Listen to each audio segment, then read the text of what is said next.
ঘরের কাজে স্ত্রীকে সাহায্য করা হলো সুন্নত, কিন্তু আমাদের এই সমাজে যদি কোনো স্বামী তার স্ত্রীকে সাহায্য করে তাহলে প্রশংসা করার বদলে তাকে নিয়ে হাসি ঠাট্টা করা হয়। আসসালামু আলাইকুম, কেমন আছেন সবাই? আশা করছি সবাই অনেক ভালো আছেন। আলহামদুলিল্লাহ, আমরা সবাই ভালো আছি। আমাদের বিশ্বনবী হযরত মুহাম্মদ সাল্লাল্লাহু আলাইহি ওয়াসাল্লাম এর জীবনীতে স্ত্রীকে সাহায্য করার অনেক বেশি ফজিলত রয়েছেন। তিনি নিজেই একজন বড় উদাহরণ, কারণ তিনি তার স্ত্রীদের বাসার কাজে অনেক বেশি সাহায্য করতেন।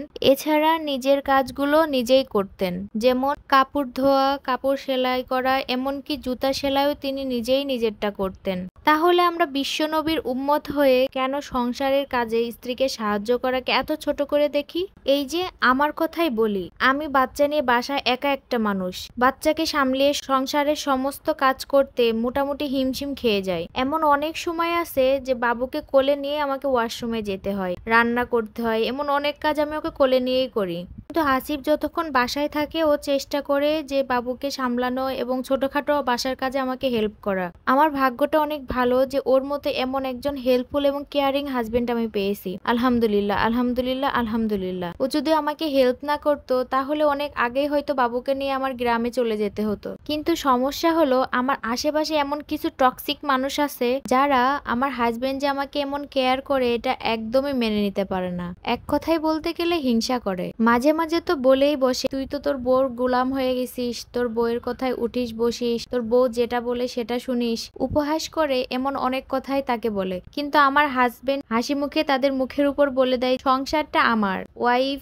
সন্তান এই দুইটাও আমার, তাহলে এখানে কাজটাও তো আমার। আমি যদি বাসার ছোটখাটো কাজে হিমুকে হেল্প করি এবং আমার সন্তানের কেয়ার করি তাহলে এখানে সমস্যা কোথায়? আমি তো এখানে সমস্যার কিছুই দেখছি না। আমার হাজবেন্ডের একটাই কথা, লোকে কি বলবে এটা শুনে আমি কেন আমার নিজের সংসারে অশান্তি করব, কেন আমার বউ বাচ্চার এত কষ্ট হচ্ছে দেখেও আমি চুপ করে বসে থাকবো। আপনার আশেপাশে এমনকি আপনার নিজের পরিবার পরিজনের মধ্যে অনেকেই থাকবে যে আপনাদের ভালো দেখতে পারবে না, হিংসা করবে। তাই বলে আপনি আপনার ওয়াইফ এবং সন্তানকে কষ্টে রাখবেন, এটা তো হতে পারে না।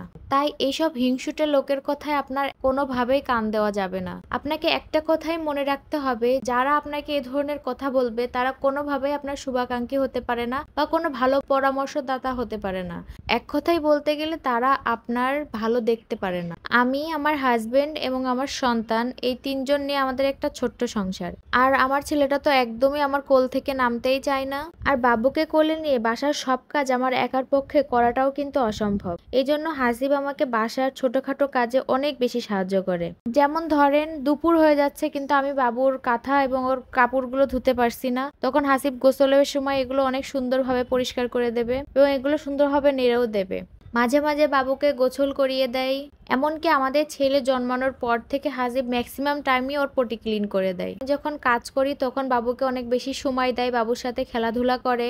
আবার আমার বাসার হেল্পিং হ্যান্ড খালাটা যদি না আসে তাহলে আমার হাজবেন্ড ঘর মুছে দেয়, আবার কখনো কখনো থালাবাটিও পরিষ্কার করে দেয়। সংসার, সন্তান এই দুইটাই হচ্ছে আমাদের দুজনের। তাহলে এখানে যদি কাজ আমরা দুইজনে মিলেমিশে করি তাহলে আশেপাশে মানুষের এত সমস্যা হয় কেন? আসলে আমি বুঝি না। পৃথিবীর অন্যান্য দেশে কিন্তু সন্তান এবং সংসার এই দুইটা ক্ষেত্রে স্বামী স্ত্রী সমান ভূমিকা রাখে, কিন্তু আমাদের সমাজ ব্যবস্থায় কেন যে এটাকে এত ছোটভাবে দেখা হয়?